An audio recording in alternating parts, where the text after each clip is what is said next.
그 이튿날에는 명절에 온 큰 무리가 예수께서 예루살렘으로 오신다는 것을 듣고 종려나무 가지를 가지고 맞으러 나가 외치되 호산나 찬송하리로다. 주의 이름으로 오시느니 곧 이스라엘의 왕이시여 하더라. 예수는 한 어린 나귀를 보고 타시니 이는 기록된 바 시온 따라 두려워하지 말라. 보라, 너의 왕이 나귀 새끼를 타고 오신다 함과 같더라. 제자들은 처음에 이 일을 깨닫지 못하였다가 예수께서 영광을 얻으신 후에야 이것이 예수께 대하여 기록된 것임과 사람들이 예수께 이같이 한 것임이 생각났더라. 나사로를 무덤에서 불러내어 죽은 자 가운데서 살리실 때에 함께 있던 무리가 증언한지라. 이에 무리가 예수를 맞으면 이 표적 행하심을 들었음이로라. 바리새인들이 서로 말하되 볼지어다 너희 하는 일이 쓸데없다. 보라, 온 세상이 그를 따르는도다 하니라. 오늘은 종료주일입니다. 종료주일은 부활절로 이어지는 시작점이라고 이야기할 수 있게 되는데요. 이 종료주일에 예수님께서 나귀를 타고 예루살렘으로 입성하게 되죠. 이는 곧 하나님의 말씀을 성취시킨 것과 동시에 자신이 메시아임을 드러내면서 하나님의 영광을 나타내는 그러한 날이 바로 종료주일의 시작점인 것입니다. 스가랴 선지자는 그렇게 이야기했습니다. 스가랴 9장 9절 말씀 가운데에 시온에 따라 크게 기뻐할지어다. 예루살렘에 따라 즐거이 부를지어다. 보라, 내 왕이 내게 임하시나니 그는 공의로우시며 구원을 베푸시며 겸손하여서 나귀를 타시나니 나귀의 작은 것 곧 나귀 새끼니라. 이처럼 예수님은 그 스가랴 선지자의 예언의 말씀을 그대로 성취하기 위해서 나귀 새끼를 타고 예루살렘에 입성하게 되었습니다. 예루살렘으로 들어오며 나아갈 그때 어떤 일이 벌어졌습니까? 자신들을 구원할 그 메시아를 바라보며 모두가 다 예수 그리스도를 환호하며 찬양하며 나아갔습니다. 호산나 호산나 찬양했습니다. 종려나무 가지를 흔들면서 정말 나를 구원해달라고 그렇게 예수 그리스도를 맞이하며 나아가게 되었습니다. 오늘 보면 13절 말씀 가운데서도 그렇게 이야기합니다. 종려나무 가지를 가지고 맞으러 나아가 외치되 호산나 찬송하리로다. 주의 이름으로 오시는 이 곧 이스라엘의 왕이시여 하더라. 이스라엘의 왕이시여 호산나 우리를 구원하여 주시옵소서 라고 그렇게 고백을 하고 있다라고 하는 것입니다. 이 종료주일이라고 하는 것은 그냥 365일 가운데 하루가 아니에요. 왜냐하면 그토록 기다리고 갈망했던 그러한 날이 바로 오늘이기 때문에 그런 것입니다. 예수님께서 이 땅에 오셨고 그리고 예수님께서 정말 예언의 말씀, 하나님의 말씀을 성취시키며 나갈 수 있었던 그러한 날이기 때문에 그렇습니다. 자신의 우리를 구원할 그런 메시아의 모습으로 나귀를 타고 오셨던 그런 상징적인 날이 바로 이 종료주일이기 때문에 그런 것입니다. 종료주일은 예수님의 삶과 죽음과 부활에 대해 더욱더 깊이 묵상하며 나아가야 되는 그러한 날이 바로 오늘입니다. 또한 거기서 그치는 것이 아니라 이 시작점을 통해서 예수 그리스도를 믿는 그 모든 자들이 예수 그리스도가 부활하셨던 것처럼 우리도 부활함과 동시에 천국의 소망을 가지며 나아갈 수 있는 그러한 귀중한 날임을 우리에게 깨닫게 해주는 그러한 시간들이다라고 하는 것입니다. 종료주일을 보내는 모든 성도들은 정말 그 가운데서 깨달아야 할 것들이 있는데요. 그 첫 번째는 바로 겸손입니다. 겸손해야 된다. 왜 겸손해야 됩니까? 예수님께서 왕으로 이 땅에 오셨고 메시아로 이 땅에 예루살렘으로 입성하셨음에도 불구하고 어떤 일이 벌어졌습니까? 들어오는 그 가운데 종려나무 가지를 흔들면서 모두가 환영하며 예수님을 찬양하며 나아갈 그때 예수님께서는 어떤 모습을 보여주셨습니까? 정말 낮고 낮은 그 나귀의 새끼를 타고 예루살렘으로 들어오게 되었습니다. 무엇을 표현했습니까? 겸손의 왕으로 오셨다. 겸손의 모습을 우리에게 나타내 주셨다라고 하는 것입니다. 진정한 위대함이라고 하는 것은 어떠한 권력이나 명성에 있는 것이 아니라 겸손함의 모습으로 나타나며 나아갈 그때 그 속에 위대함이 나타나는 거예요. 그 속에 하나님의 영광이 드러나며 나아갈 수 있게 된다라고 하는 것입니다. 이 종료주일을 우리가 보내는 가운데 두 번째 깨달아야 될 것은 뭐냐? 제자로 부름을 받았다라고 하는 것입니다. 예수님이 예루살렘으로 들어가며 나가실 그때에 모두가 다 환호하잖아요. 환호하는 가운데 제자들도 그 환호성을 다 들었을 것입니다. 그런데 이 제자들이 뭘 생각했을까요? 야, 우리는 이제 높은 자리에 오를 수 있겠구나. 예수님이 이 모든 사람들의 왕이 돼서 이 사람들을 다 다스릴 거니까 우리에게도 한 자리씩 큰 자리를 주겠지. 그리고 저 사람들을 다 이끌며 나갈 수 있는 그런 지도자로 세워주시겠지. 라는 그런 생각들을 가졌을 거예요. 그럴지도 모르겠습니다. 정말 실제적으로 그러잖아요. 야고보와 요한의 어머니가 예수님 앞에 찾아가서 그렇게 이야기합니다. 예수님의 나라가 온전히 세워지게 되면 이 두 아들 하나는 좌편에 앉혀주시고 하나는 우편에 앉혀주십시오. 그렇게 이야기하지 않습니까?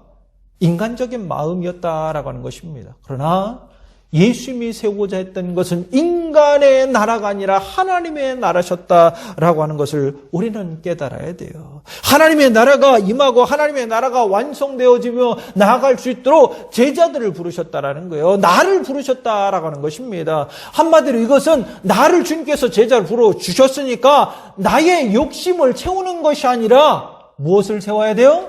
하나님의 나라와 의를 세우며 나아가는 그러한 믿음의 제자로 나를 부르셨다라고 하는 것을 깨달아야 된다라고 하는 것입니다. 세 번째 우리가 깨달아야 될 것은 뭐냐? 고난입니다. 고난. 모든 사람의 환호를 받잖아요. 근데 예수님께서 가야 할 그 길은 어떤 길이었습니까? 십자가의 죽음이 기다리고 있는 그런 고난의 길이었다라고 하는 것입니다. 한마디로 예수님의 제자로서 믿음을 지키며 삶을 살아갈 때에 내게 고난이 있음도 깨달아야 돼요. 내가 져야 할 그 고난의 십자가가 있음도 깨달아야 한다라고 하는 것입니다. 영광만 바라볼 것이 아니라 그 영광을 위해서 내게 무엇이 그 고난이 내게도 주어진다라고 하는 것을 알아야 된다는 그로 말미암아 우리의 믿음이 더욱더 견고하게 서 나가게 되는 것이고 그 믿음이 더욱더 견고함으로 말미암아 하나님의 영광을 바라보며 나갈 수 있게 되는 것입니다. 주님의 원대한 그런 계획하심을 다 이루며 나갈 수 있게 되는 것입니다. 고난 없이는 안 된다라고 하는 거예요. 고난이 있음도 깨닫는 성도가 될 수 있기를 간절히 축원합니다. 네 번째, 구원의 약속입니다. 이 구원의 약속. 한마디로 종료주일의 시작은 예수님의 죽음과 부활로 이어짐과 동시에 그 모든 것들이 완성됨으로 인해서 내게 새 생명이 주어지게 된다. 즉 나를 구원하시고자 하는 하나님의 계획하심이 다 성취되는 그런 날이 된다라고 하는 것, 그것을 깨달아야 된다라고 하는 것입니다. 마지막 다섯 번째는 예배의 중요성입니다. 제자들은 예수님께서 행하신 그런 모든 것들을 바라보면서 그때부터 뭐 했습니까? 끊임없이 주님을 찬양하고 주님 앞에 나가 예배 행하며 나갔다라고 하는 것입니다. 그것이 제자의 삶 아니던가요? 그런 제자의 예배하는 삶이 있음으로 말미암아 그 속에서 하나님의 말씀들이 복음이 선포되게 되었고 그 복음이 선포됨으로 말미암아 지금 현재 이르기까지 믿는 자들이 나타나게 된 것이고 그 믿는 자들이 모여서 하나님 앞에 예배하며 나갔던 것 아니던가요? 예배는 이처럼 중요한 것입니다. 그 예배를 통해서 우리의 믿음을 고백하게 되는 것이고 하나님의 말씀이 그대로 성취된 것을 우리가 찬양하면서 인정하면서 고백하면서 또한 나에게 약속하셨던 하나님의 말씀이 그대로 성취될 것이다 라고 하는 것을 고백하는 시간이 바로 예배의 시간들이다 라고 하는 것입니다. 따라서 이 종료주일에는 하나님의 말씀을 붙잡고 그 약속의 말씀이 성취될 것을 바라보며 예배를 끊임없이 드리며 나가야 될 줄 믿습니다. 그것을 우리는 알아야 돼요. 이처럼 종료주일은 365일 가운데 그저 스쳐 지나가는 하루가 아니다라고 하는 것입니다. 우리의 믿음을 더욱더 돌아볼 수 있는 그런 날이 되어야 하고 하나님께서 내게 주신 그런 은혜에 감사함을 고백하며 예배하며 나아가는 그런 시간들이 되어야 된다라고 하는 것입니다. 만약에 예수님께서 이러한 첫걸음을 내딛지 아니하셨다면 어떻게 되었을까요? 종료주일도 부활주일도 하나님의 말씀의 성취도 내가 천국의 소망을 갖는 것도 이루어지지 않았을 것이다 라고 하는 것입니다. 그러나 예수님께서는 어떻게 하셨습니까? 첫 걸음을 내디뎌 주셨습니다. 그 첫걸음이 있음으로 말미암아 변화의 역사가 일어나게 되었고 하나님의 말씀이 성취되며 나가게 되었고 또한 내가 천국의 소망을 바라보면서 구원의 감격 속에서 하나님을 찬양하고 예배하며 나갈 수 있게 된 것입니다. 자, 그렇다면 예수님의 첫걸음은 무엇을 의미할 것인가? 그 첫걸음은 어떠한 첫걸음이 되는가? 그것들 함께 살펴보기를 원합니다. 첫 번째, 사랑의 첫걸음입니다. 예수님께서 그 종료주일의 시작을 알리는 그러한 첫걸음을 내디딘 것은 다른 것이 아니라 사랑을 나타내주는 그러한 첫걸음이었다라고 하는 것입니다. 그 어떤 것으로도 표현할 수 없는, 설명할 수 없는 그것이 바로 사랑이었다라고 하는 거예요. 왜냐하면 예수님께서 예루살렘으로 첫걸음을 내딛지 아니하셨다면 아무런 일도 일어나지 않았을 것입니다. 그리고 예수님께서 그 예루살렘으로 첫 걸음을 내딛는 것은 죽으러 가는 것이나 마찬가지인 거예요. 내가 저 길로 들어갔을 그때 첫 걸음을 내딛으며 예루살렘으로 들어갔을 때 나는 십자가에 달려 대속제물로 죽게 될 것이다. 알았을까요? 몰랐을까요? 다 아셨습니다. 여러분 한번 생각해 보십시오. 누가 죽으러 가는 그 길을 자기 스스로 자청해서 첫걸음을 내딛겠습니까? 강제로 끌고 가려고 해도 안 간다고 하는 것이 죽음의 자리 아니던가요? 그럼에도 불구하고 예수님께서 어떻게 해요? 그 죽음의 자리에 스스로 첫걸음을 내딛잖아요. 누구를 위해서? 나를 위해서. 나를 너무나도 사랑하기 때문에 그 사랑을 온전히 성취시키기 위해서 첫걸음을 내디디며 나간 것입니다. 죽으러 가는 그 길이 쉬운 길 아니잖아요. 너무나도 힘들고 고통스러운 그런 길 아닙니까? 그럼에도 불구하고 그 첫걸음을 내디디면서 내게 사랑을 나타내 줬습니다. 인간적인 마음을 정말 절실하게 잘 드러내어 준 것이 바로 겟세마네 동산인데요. 그 겟세마네 동산에서 예수님께서 나타내 줬던 그런 표현들을 한번 보십시오.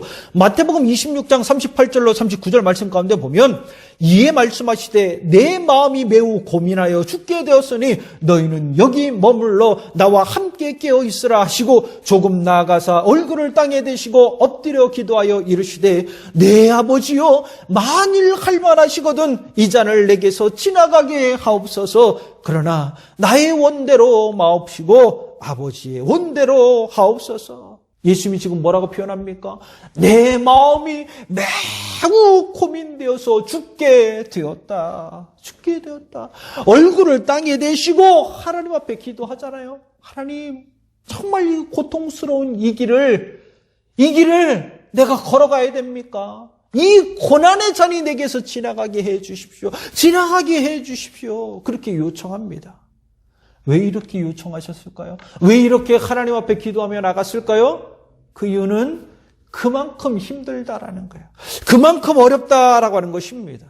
그럼에도 불구하고 어떻게 예수님께서 그 길을 가셨냐라고 하는 것입니다. 그 어렵고 힘든 것을 이렇게 인간적인 모습으로 표현하셨는데 어떻게 그 길을 걸어가셨느냐? 사랑 아니고서는 설명이 안 돼요.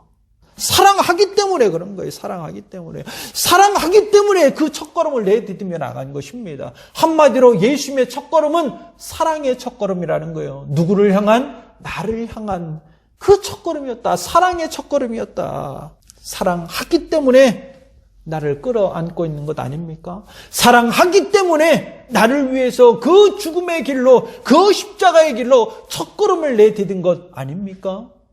요한복음 3장 16절 말씀을 보십시오. 하나님이 세상을 이처럼 사랑하사 독생자를 주셨으니 이는 그를 믿는 자마다 멸망치 않고 영생을 얻게 하려 하심이라. 또한 로마서 5장 8절 말씀 가운데 우리가 아직 죄인 되었을 때에 그리스도께서 우리를 위하여 죽으심으로 하나님께서 우리에 대한 자기의 사랑을 확증하셨느니라. 뭐 때문에 가셨습니까? 무엇을 위해서? 사랑을 위해서. 사랑하기 때문에 그 사랑의 모습으로 첫걸음을 내디딘 것입니다.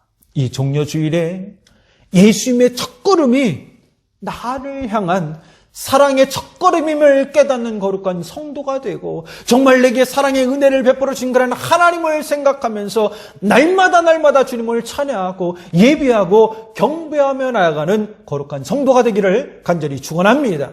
두 번째, 고난의 첫걸음입니다. 고난의 첫걸음이다. 사람은 누구나 다 고난을 싫어해요. 고난을 기뻐할 사람이 있을까요? 그런 사람 없습니다. 이런 맥락에서 본다면 예수님이 첫걸음을 내딛는 그런 모든 그 걸음들이 어떠한 걸음이에요? 고난의 걸음이었다라고 하는 것입니다. 이 고난의 걸음 알면서도 그 길을 걸어가셨는데 왜 그 고난을 감수하셨을까요? 그 고난을 위해서 그 왜 첫걸음을 내딛었을까요? 왜냐하면 고난 뒤에 찾아오는 하나님의 영광이 있기 때문에 그래요. 고난 뒤에 찾아오는 구원의 성취함이 나타날 수 있기 때문에 그렇다라고 하는 것입니다. 청교도들은 그러한 신앙 고백을 했다고 합니다. No cross, no crown. 무엇을 의미합니까? 십자가의 고난 없이는 하나님의 영광의 면류관도 주어지지 않는다라고 하는 것입니다. 한마디로 고난의 십자가를 걸어가며 나아갈 때 그 뒤에 찾아오는 그 생명의 면류관, 영광의 면류관을 얻으며 나아갈 수 있게 된다. 그것이 청교도들의 신앙의 고백이었다라고 하는 것입니다. 지금 예수님은 그것을 우리에게 보여주고 있는 거예요. 고난의 길을 걷지만 그 고난이 다가 아니라 그 고난 뒤에 찾아오게 되는 그 영광을 바라보며 그 고난의 첫걸음을 걸어가며 나아갈 수 있게 된 것입니다. 우리는 그것을 잊어서는 안 된다라고 하는 것입니다. 이러한 법칙은 예수님에게만 해당하는 것이 아니에요. 예수님이 그저 영광을 얻기 위해서 그 고난의 십자가의 길을 걸어가셨을까요? 그건 아니다라고 하는 것입니다. 자, 그렇다면 나도 주님을 믿으며 믿음의 고백을 하며 예수 그리스도를 나의 구주로 영접해서 하나님의 자녀가 됐는데 나도 영광 받아야 될 것 아닙니까? 그렇다는 것은 나 역시도 그 고난에 함께 동참하며 나가야 된다라고 하는 것입니다. 그 고난에 동참하며 나갔을 그때 그 뒤에 찾아오는 그 영광도 나도 동일한 그 영광을 얻으며 나갈 수 있게 된다라고 하는 거예요. 그래서 그랬을까요? 로마서 8장 17절 말씀 가운데 하나님께서는 이렇게 우리에게 말씀해 주고 있습니다. 자녀이면 또한 상속자 곧 하나님의 상속자여 그리스도와 함께한 상속자니 우리가 그와 함께 영광을 받기 위하여 고난도 함께 받아야 할 것이니라. 예수님과 함께 영광을 받기 위해서 어떻게 해야 됩니까? 나도 고난에 함께 동참하며 나가야 된다라고 하는 것입니다. 즉 주님께서 말씀하신 것처럼 나를 따라오려거든 너희가 다 자기의 십자가를 지고 와야 된다. 그 십자가의 고난에 함께 동참하며 나갈 그때 그 뒤에 찾아오는 영광도 다 얻으며 나갈 수 있게 된다라는 거예요. 근데 여기서 우리가 한 가지 더 깊이 생각해야 될 것이 있는데요. 예수님은 원래는 고난을 안 받아도 되잖아요. 그렇잖아요. 고난 받으실 이유가 없습니다. 근데 고난의 그 길에 한 걸음 내디뎠습니다. 왜 그 고난의 길로 들어가셨을까요? 이유는 뭡니까? 나를 위해서 고난 받으신 거예요. 나를 위해서. 왜 나를 위해서 그럼 고난 받으셔야만 했는가? 그 이유와 목적을 성경은 분명히 가르쳐주고 있는데요. 이사야 53장 4절로 5절 말씀 가운데 보면 그는 실로 우리의 질고를 지고 우리의 슬픔을 당하였거늘 우리는 생각하기를 그는 징벌을 받아 하나님께 맞으며 고난을 당한다 하였노라.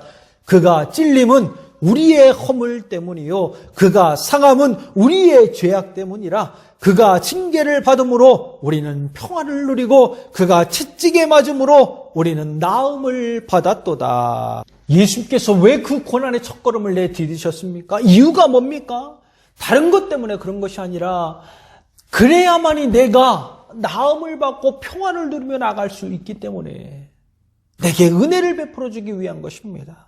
따라서 이 종려주일 속에 고난의 첫걸음이 나를 위한 그 고난의 첫걸음임을 깨닫고 하나님의 은혜 앞에 감사하며 나갈 수 있기를 간절히 축원합니다. 또한 예수 그리스도의 제자의 삶을 살겠노라고 고백한 성도로서 나 역시도 누군가에게 평화를 안겨주고 누군가에게 나음을 받게 하기 위한 축복의 통로의 역할을 하기 위해서 고난의 첫걸음을 내딛는 거룩한 성도가 되어서 영혼들을 구원하며 그 영혼에게 참된 소망을 안겨주며 나아갈 수 있는 거룩한 성도가 되기를 간절히 축원합니다.